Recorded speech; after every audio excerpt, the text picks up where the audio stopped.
No. Predators. Predators. It's good. Yeah. So what's today's topic?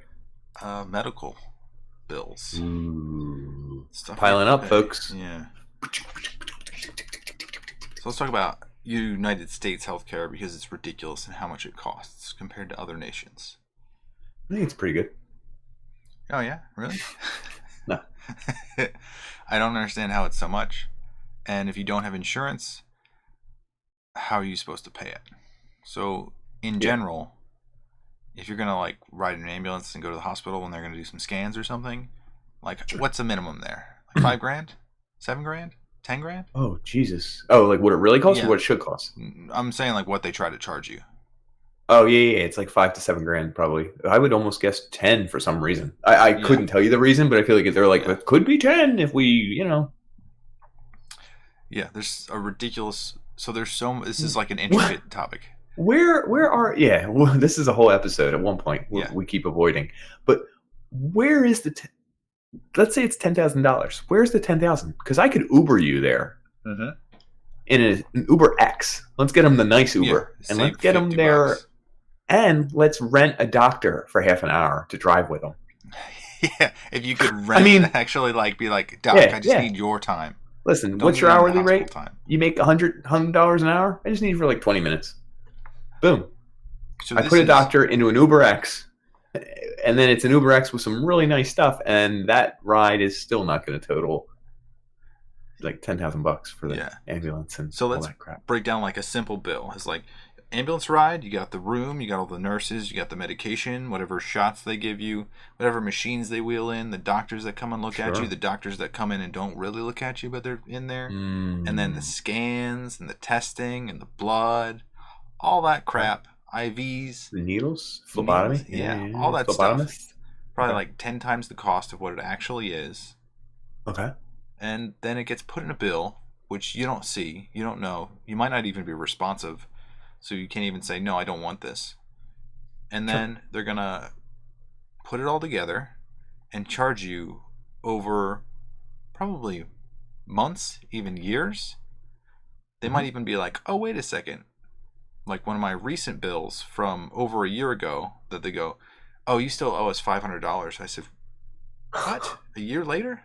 And they go, yeah, we can look back at our records up to 2 years and charge you. It's like... You gotta be kidding me. Did they do that to you? Yeah, this is like a week ago for my son's birth, which my son is almost 1.5. And that's wild. You just got a bill for that? Dude, I hope healthcare industry gets effed and they all go, oh, dude, I would wish terrible diseases on them, except that they have access to healthcare. That's the damn shame of it. So if I didn't have insurance, let's use my son's birth as an example. The bill would be somewhere between $50,000 and $70,000. Yep. What? Yep. Now, keep in mind, if you're actually uninsured, do you know they don't charge you that? Exactly. That's the number they would charge the insurance company for someone who doesn't have insurance. Yeah, or somebody who didn't know to respond to say, no, I'm not paying that. They might even just say, like, okay, I'll pay that slowly over time, all my life. And that's for like a 3-day visit, a 3-day stay. So, A, you have no idea what you were really billed for. B, you don't even know who's on the bill. You don't know what it's for. And then even when you try to pay it off in full, when you say, is this the full amount? They go, yeah, sure. And then you're like, what am I paying for? No one knows. No one knows what anything costs. If I asked any doctor, what's an MRI in my leg cost? Give me an aspirin. Anywhere from $20 to, I don't know, $10,000. It's in there. Excuse me. There's no fees. There's no rates for any of this stuff. It's just the Wild West. They're charging whatever the hell they want because there's 2 companies making more than everyone. We're not going to get into it, but it's the medical people, the doctors and things. That's why doctors are one of the highest paid professions. Not that they shouldn't be, but the insurance companies to cover all these things and malpractice suits and all that. So you have 3 players here. What is it? Insurance companies and everything else, the middlemen sort of. The doctors, the doctors, the hospitals, the medical staff, and the people at home. And it's an arms race between the doctors and the medical staff and the insurance companies because they're all trying to win. And they can raise their prices as much as they want. They can raise their premiums, their numbers, everything. Because that third player, the individual, is fucked. Saddled with it. So how The do whole you thing. how do you avoid getting saddled with that? Well, you don't ride a dirt bike. Yeah. You don't I get guess not. sick, you don't get injured, you don't get accidents. Yeah, you don't have an accident. Don't get sick. Don't have any health problems whatsoever. So I guess the general part of it is live in a bubble or live Mm-hmm. healthy, be aware, be defensive, don't do anything stupid like riding a dirt bike when you don't know how. Although everyone has to ride a dirt bike the first time. When they're a kid, That has ridden a dirt bike. on their parents' insurance. So now it comes back to insurance. Yeah. That's interesting. Yeah. So That's interesting. if you don't have insurance, so you get the bill, like the first thing is you talk to the hospital and then you don't pay it. And then you make them negotiate down. I know I had a $7,000 bill earlier on that I shouldn't have paid. I found out if you wait 2 or 3 months and it goes to quote unquote collections, because the hospitals have their own quote unquote collections agency, which is bullshit. You wait till it goes to them, they'll give you like 20% off. You just be like, can I get that 20% off? They'd be like, over $1,000? Yeah, sure. Let's take 20%. So of the bill off. here's an interesting foible. Yeah. I was injured on a dirt bike. My leg was gashed. Had to go to the ER. Did you pay it? Not yet. No. Say not yet. Not yet. I sent them $50. The bill was for $500, and I was like, that's a lot, but whatever. The interesting foible here is I went on the 28th of the month. I still had health insurance. Oh, yes. Hold on. They just billed me as uninsured. And the number was within $5. So I said, who cares? Yeah. Well, recently I got a new updated bill where they found an extra $300. Now they want $800. And I'm like, oh, yeah. See that? I'm like, whoa. Well, guess what? Now I should be like, you should look, I had insurance.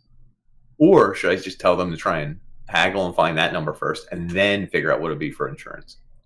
This part just because they don't know I had insurance. Wild. This fucking yeah. It's the biggest racket in the world, because what industry says, "Oh, wait a second," a year later and be like, "Oh, it was $500 more." Like, you can't buy a car and then have them come back and be like, "Oh, there's an extra payment." Ooh, ding, ding, ding, ding, ding! You missed a payment.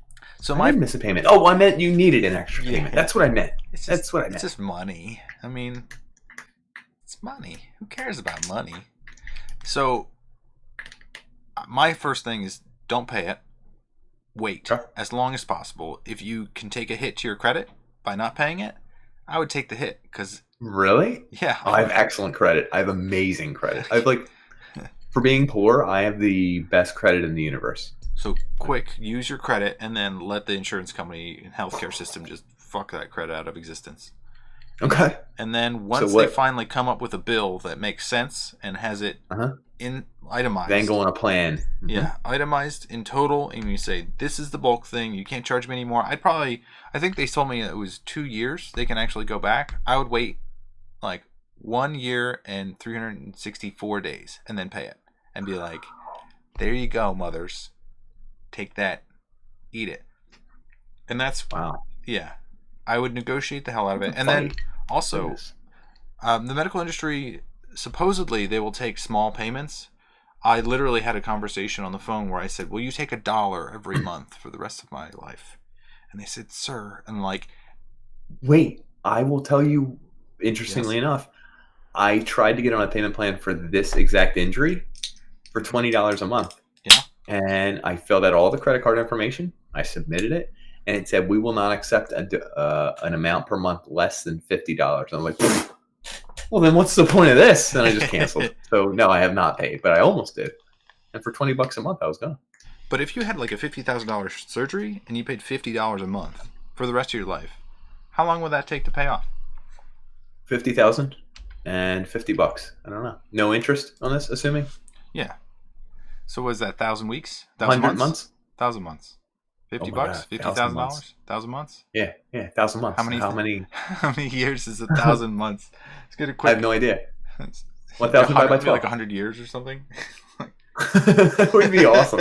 I'd be like, fuck you, hospital. It would be 83 years.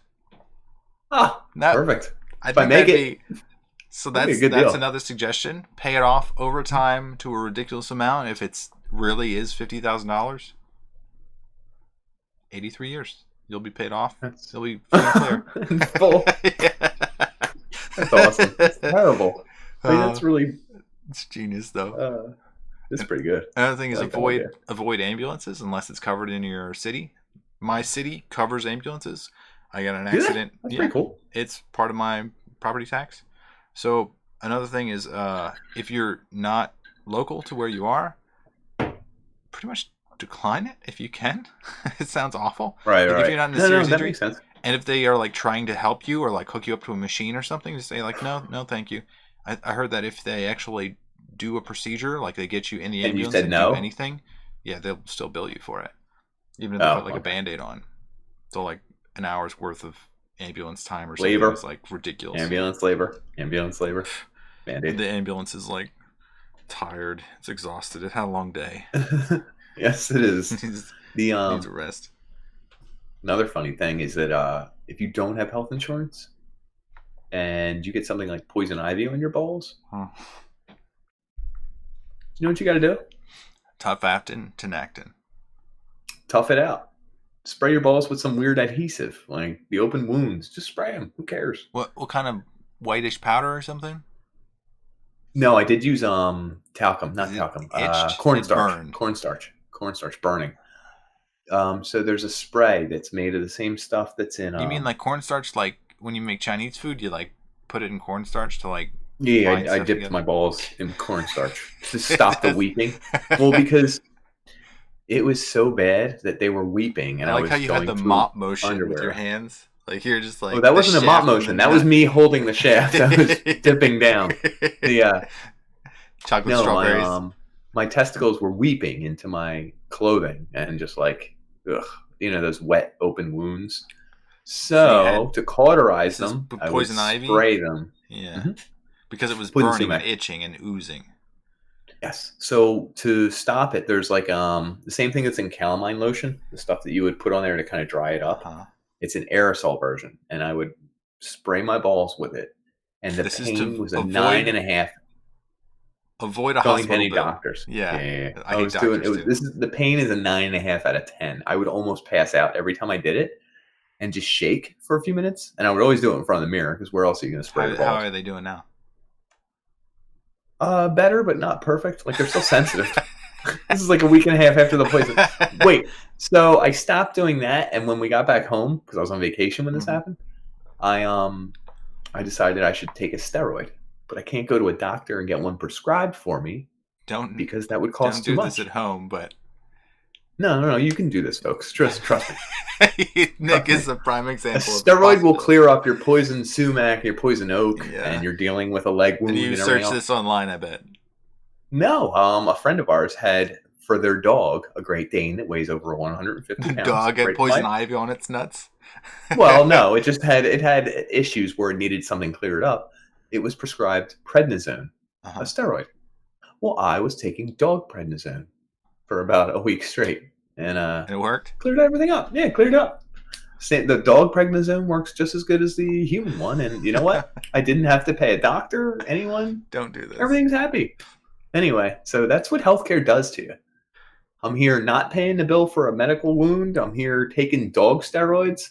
And I'm spraying my nuts with some kind of aerosol. And that's healthcare in America, baby. I love it. Yeah. God forbid you shouldn't have a job for a period of time and not be able to pay the $1,000 a month it takes. Or if your job doesn't, cover provide it. Oh my goodness, our system. So anyway, it's real bad. The key here is you're fucked. The key here is my cousin. He moved to London, right? Mm-hmm. He was recently just diagnosed with cancer. Leukemia, like some kind of like rapid thing. Whatever. Yeah, you try to become a citizen of that country. It's not. He already is, because he's been over there for like 2.5 years. Yep, nationalized healthcare. Dude, the day that he was found to have it, they already had a plan in place. He's doing chemo. He has like a 6-month plan for chemo off, this on, off for 6 weeks, do this for 2 weeks. Like, it's a crazy regimen. I'm like, he's going to go broke. Michael's screwed. And they're like, no, he's going to be okay. And I was like, excuse me? I was like so worried about my cousin. And then for a second, I was like so mad at him. I was like, he's not going to go bankrupt. Your leg. You're like, I'm going to go $800 for the leg. I'm going to go bankrupt for riding a dirt bike. He gets cancer and he's fine. But like that's God damn it, that's Michael. A way to put it. Damn it. But honestly, it makes me think, good thing he's over there. Because our country friggin' sucks. If he was here, he'd be screwed. You'd be probably bankrupt for the rest of your life, kind of. Yeah. To be fair, they probably charge a lot in taxes. I don't know what the difference is, but we'll get into that on another episode. We will on another episode, but I'm guessing it's already better. Maybe not perfect, obviously. Nothing's perfect. Yeah, but at least you don't have to worry about it. So that's part of the thing. It's like worrying about this stuff. Don't till it comes time, till the very last moment. And then you're like, either you got it or you don't, and just take the hits. Just do it. Nike, just do it. You want to jump off of some kind of building to impress a girl? Just do it. You ever jumped off anything really high to impress a girl? I feel like that's a thing. Not to impress a girl, no. Oh, boy. I think we'll end on that. Good night. This is another episode of Predators. You forgot the beat. Predators. Boop, boop, boop, boop. Predators. There you go. Predators.